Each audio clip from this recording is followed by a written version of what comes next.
kembali lagi bersama saya, Febrina E. Silaban, dengan NIM A1E119039. Kali ini kita akan membahas materi-materi yang ada dalam prosedur kelompok dalam konseling.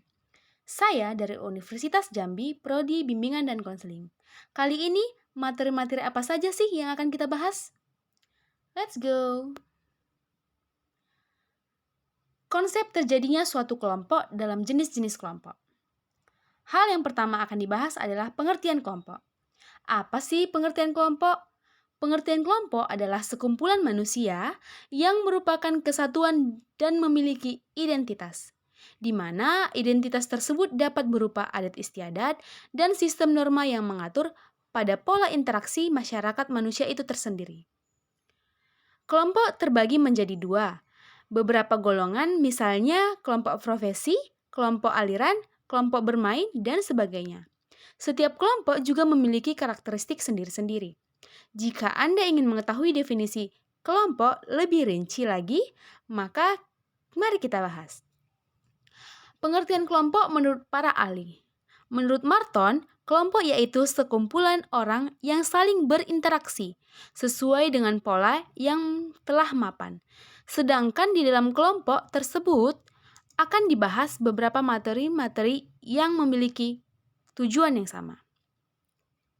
Sedangkan menurut Joseph De Vito, kelompok adalah sekumpulan individu yang berhubungan satu sama lain yang memiliki tujuan yang sama dan adanya organisasi atau struktur di antara mereka. Selanjutnya kita akan bahas syarat kelompok. Apa sih syarat-syarat terbentuknya kelompok? Yang pertama, adanya kesadaran sebagai bagian dari kelompok yang bersangkutan. Kedua, adanya faktor pengikat seperti kesamaan ideologi, kepentingan, dan kesamaan nasib. Yang ketiga, adanya hubungan timbal balik antara setiap anggota.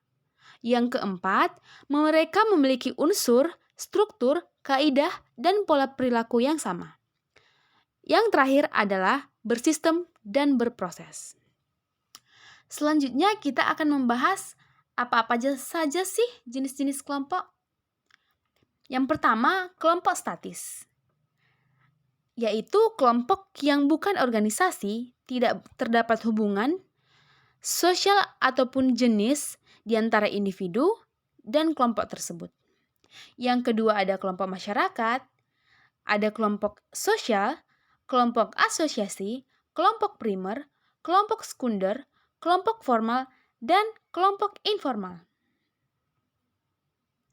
Selanjutnya, kita akan membahas tentang konsep dasar bimbingan dan kelompok pada konseling. Yang pertama, pengertian bimbingan kelompok. Ayo, apa nih pengertian bimbingan kelompok? Menurut Wibowo, bimbingan kelompok adalah suatu kegiatan kelompok di mana pemimpin kelompok menyediakan informasi-informasi dan mengarahkan diskusi agar kelompok menjadi suatu hubungan sosial yang membantu anggota-anggota kelompok untuk mencapai tujuan-tujuan bersama.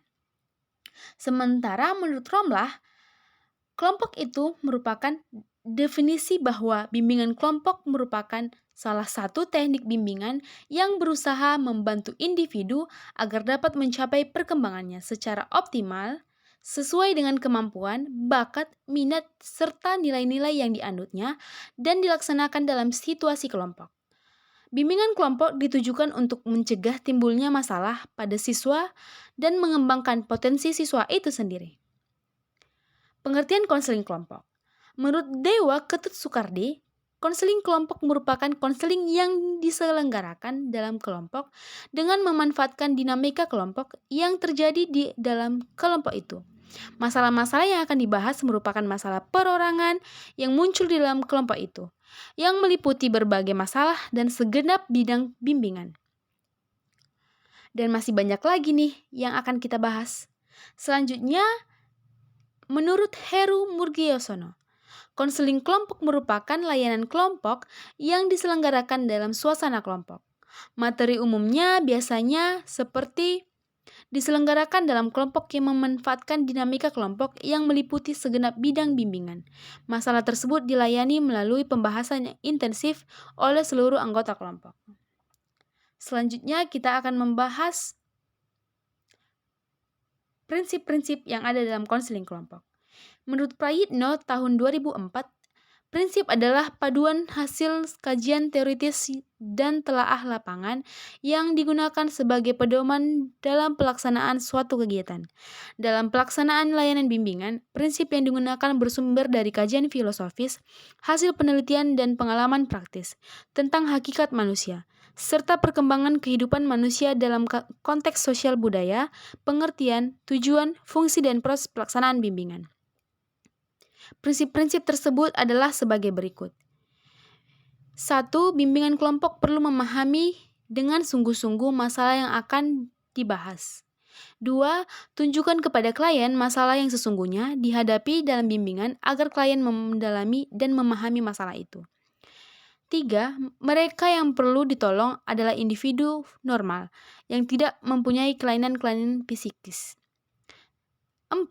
Memunculkan situasi baru yang dapat memberikan kemungkinan bagi klien untuk mengadakan kegiatan-kegiatan yang menunjang pemenuhan kebutuhan.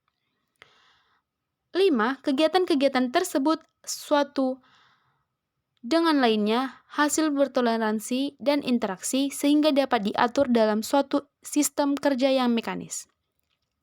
Terdapat 3 macam implikasi dari usaha ini, yaitu 1. Menimbulkan organisasi kerja dalam bentuk yang rasional. 2. Dapat menimbulkan fungsi-fungsi serta tugas-tugas yang terpisah yang masing-masing dilimpahkan pada petugas yang sesuai dengan kemampuan yang kita miliki. 3. Dapat menimbulkan kerjasama yang erat dan akrab dalam pekerjaan bimbingan kelompok. Selanjutnya, standar prosedur operasional bimbingan dan konseling kelompok. Ada perencanaan, ada pelaksanaan, evaluasi, analisis hasil evaluasi, tindak lanjut, dan laporan. Keenam hal ini akan dibahas dalam standar prosedur operasional bimbingan dan konseling, di mana satu dengan yang lainnya saling berhubungan dan saling berkaitan. Selanjutnya kita akan membahas tentang layanan bimbingan kelompok. Yang pertama itu ada topik, kedua layanan, 3 bidang layanan, 4 fungsi, 5 tujuan, 6 materi, 7 sasaran layanan, 8 tanggal pelaksanaan, 9 waktu, 10 metode dan teknik, 11 media dan alat, dan sumber bacaan. Kedua belas hal ini akan dibahas secara rinci dalam pembuatan layanan bimbingan kelompok atau sering disebut RPL, di mana topik, komponen layanan, bidang layanan, dan selanjutnya akan dibahas secara terperinci. Selanjutnya, tahapan-tahapan bimbingan kelompok. Yang pertama, ada pembukaan, kedua transisi, ketiga inti, dan penutup. Di mana tahap pembukaan adalah tahap awal dari sebuah bimbingan kelompok. Tahap transisi adalah perubahan dari pembukaan dan masuk kepada tahap intinya. Serta untuk mengakhiri suatu bimbingan kelompok akan dilakukan tahapan penutupan.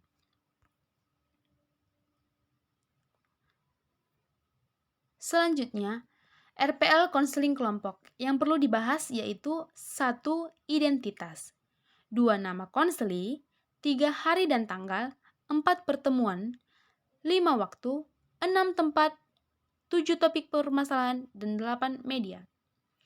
8 komponen ini akan dibutuhkan dalam pembuatan RPL konseling kelompok. Selanjutnya, tahapan-tahapan konseling kelompok. Tahapan awal, beginning stage. Tahapan transisi, transition stage.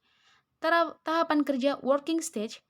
Dan terakhir, tahapan pengakhiran atau termination stage. Evaluasi dalam BKP dan KKP. Yang pertama, mengamati partisipan serta aktivitas peserta didik. Yang kedua, pengungkapan pemahaman peserta didik. Yang ketiga, pengungkapan kegunaan layanan bagi peserta didik dan perolehan peserta didik. 4. Pengungkapan minat peserta didik. 5. Mengamati perkembangan peserta didik dari waktu ke waktu. 6. Mengungkapkan kelancaran proses dan suasana penyelenggara kegiatan layanan. Selanjutnya, teknik dalam bimbingan dan konseling. Yang pertama, teknik diskusi. Yang kedua, teknik sosiodrama. Yang ketiga, psikodrama. Dan yang terakhir ialah homeroom.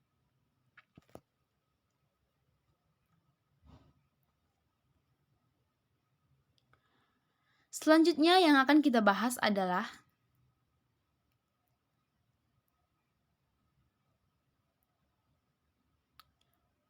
kegunaan dan manfaat konseling kelompok. Yang pertama, menurut Hartita, tahun 2009, kegunaan bimbingan kelompok ialah pelayanan konseling yang merata.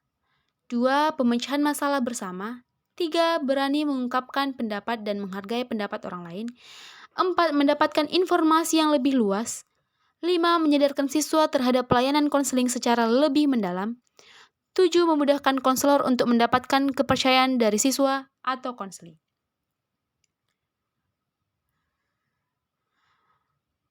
Ruang lingkup bimbingan dan konseling.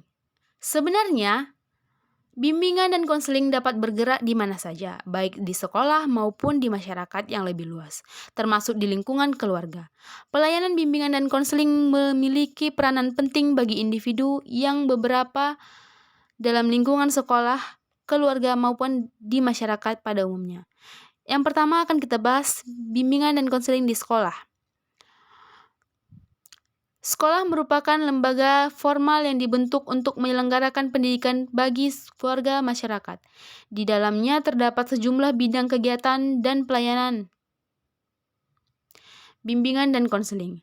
Pelayanan bimbingan dan konseling di sekolah bertujuan untuk membantu warga sekolah, terutama peserta didik, dalam menyelesaikan masalah-masalah yang muncul dengan memberikan bimbingan dan arahan serta solusi yang terbaik dari semua persoalan tersebut.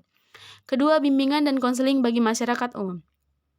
Bagi masyarakat umum, bimbingan dan konseling bertujuan untuk membantu mengentaskan masalah-masalah yang muncul di masyarakat, sekaligus mencegah timbulnya masalah-masalah baru. Dalam struktur sosial tatanan yang terendah, yaitu keluarga, keluarga merupakan persekutuan hidup yang paling dasar dan pangkal dari kehidupan bermasyarakat. Jadi mutu kehidupan masyarakat akan sangat tergantung dari mutu keluarga-keluarga yang mendukung kehidupan masyarakat. Lingkup bimbingan dan konseling kelompok ini akan terlaksana secara baik jika terjadi juga baik dalam lingkungan umum masyarakat. Bagi masyarakat umum, bimbingan dan konseling bertujuan untuk membantu mengentaskan masalah-masalah yang muncul di masyarakat, sekaligus mencegah timbulnya masalah-masalah baru. Demikian penjelasan dari saya. Jika ada salah kata, saya mohon maaf. Sekian dan terima kasih.